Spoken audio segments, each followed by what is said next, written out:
El cielo aquella tarde se volvió una presencia, una masa gris que avanzaba lenta como si pensara.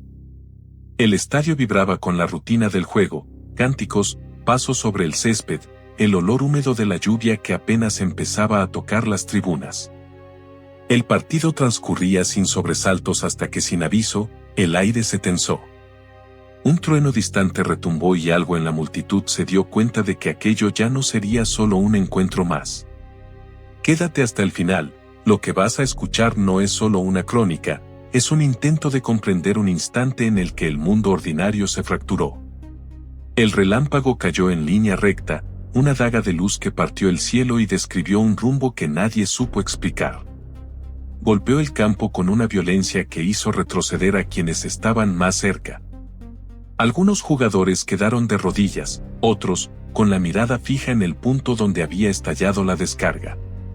Y allí, sobre el césped empapado, un futbolista yacía inmóvil. Las cámaras captaron la secuencia en varias tomas, un destello, el impacto sobre la tierra, el cuerpo que cae.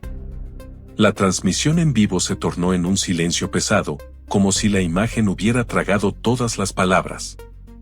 En la grada, las reacciones fueron viscerales, manos en la cabeza, cuchicheos que se transformaron en llantos, teléfonos que temblaban en manos que no sabían dónde mirar.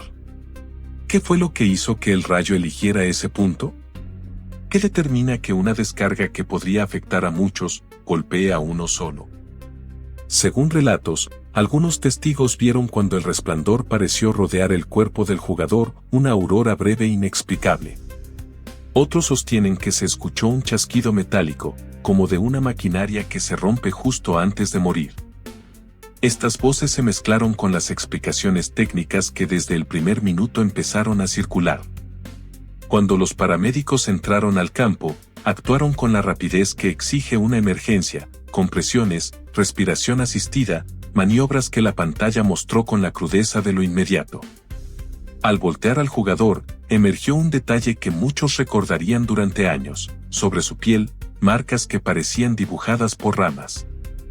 No eran cortes ni moretones, eran figuras ramificadas, fractales rojizos que se extendían por torso y extremidades.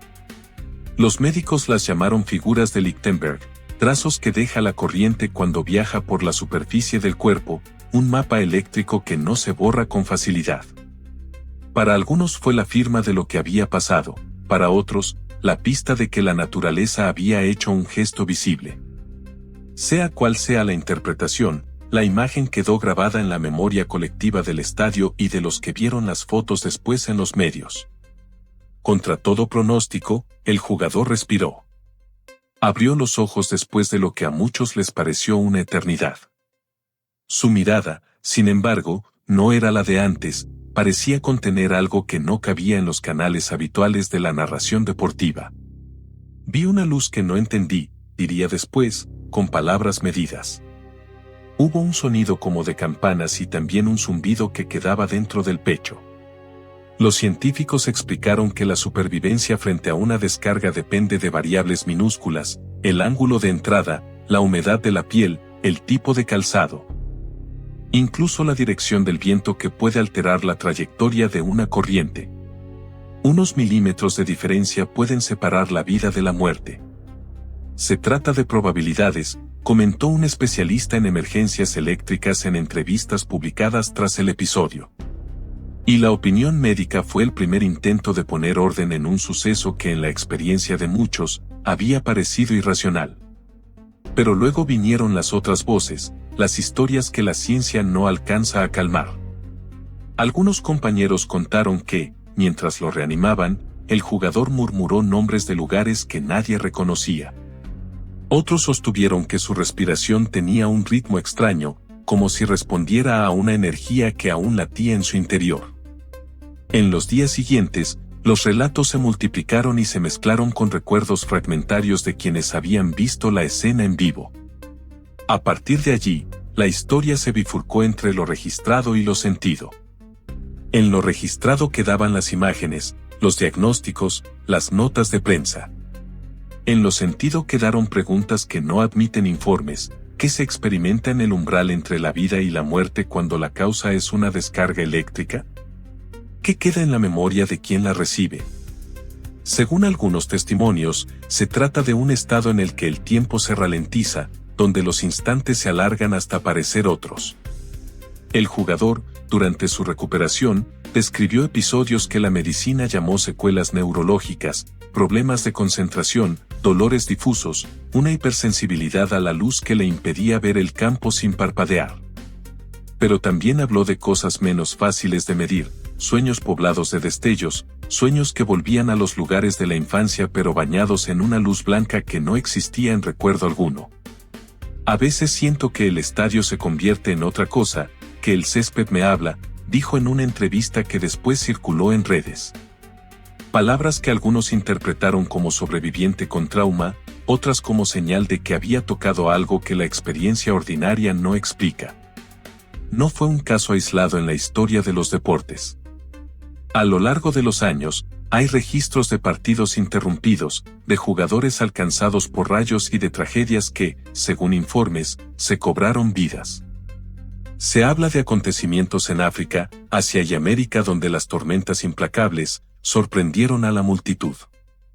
En algunos relatos, el número de víctimas fue trágico, en otros, la supervivencia se mezcló con cambios profundos en la vida de los implicados. La repetición de estas historias llevó a las federaciones a crear protocolos, suspender los partidos ante la presencia de tormentas eléctricas, evacuar las tribunas, instalar sistemas de alerta temprana. ¿Por qué, entonces, estas noticias siguen produciendo un asombro que no cede? Hay un componente de riesgo objetivo, la ciencia describe condiciones, probabilidades, medidas preventivas. Pero existe también un componente simbólico.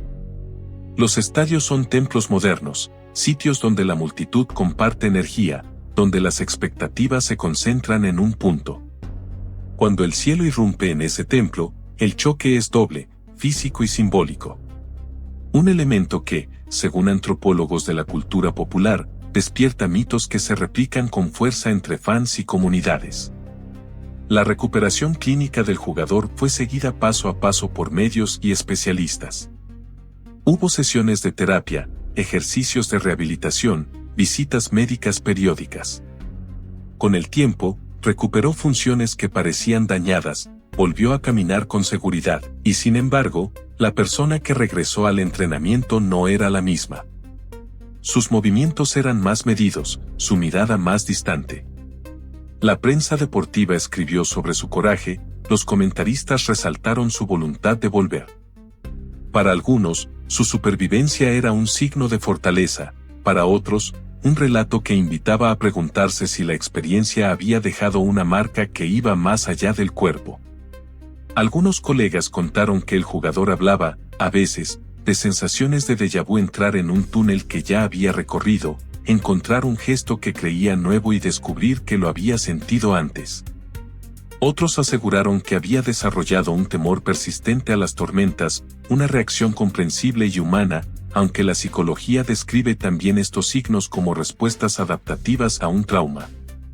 A la vez, hubo quienes interpretaron esas secuelas como una prueba de que algo había cambiado en su relación con lo desconocido, que de algún modo, el encuentro con la descarga había dejado una especie de huella invisible. Las explicaciones y las narrativas divergentes no extinguen la curiosidad. ¿Qué valor puede tener el testimonio frente a la evidencia? ¿Hay modo de conciliar la palabra de quien vivió la experiencia con los informes técnicos que descifran la física del rayo? En este punto conviene recordar que, aunque la ciencia ilumine la trayectoria de la energía, el significado que la sociedad le asigna a un acontecimiento no depende solo de cálculos. Hay espacio para ambas lecturas, la técnica y la simbólica, la que prescribe protocolos y la que teje relatos.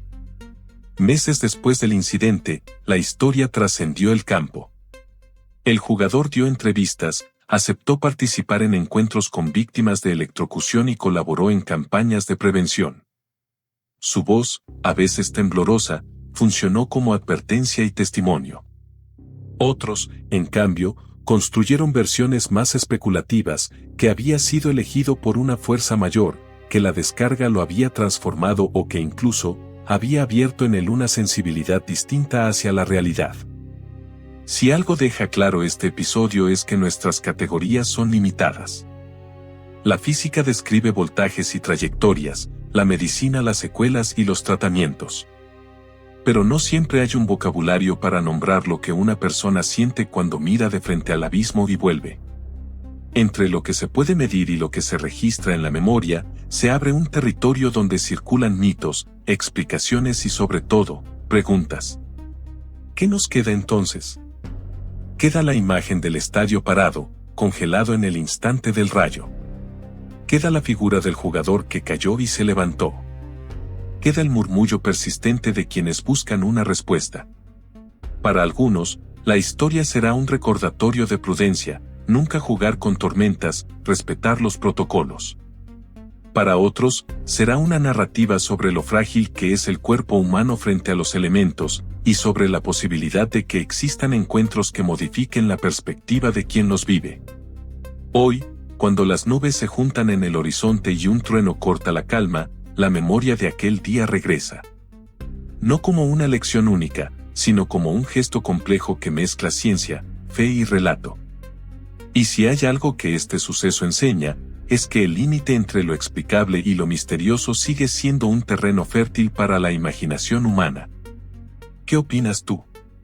¿Crees que fue únicamente un accidente cuya explicación reside en la física y la probabilidad, o piensas que hubo algo más, una energía que eligió un instante y una persona para manifestarse? Deja tu teoría en los comentarios, las mejores hipótesis siempre abren nuevas preguntas. Si te interesan relatos donde lo real y lo simbólico se cruzan, comparte este guión con alguien curioso y vuelve al canal para seguir explorando. Y recuerda, cada historia que contamos aquí no es un final, sino una puerta abierta. Quizás el próximo misterio esté más cerca de lo que crees.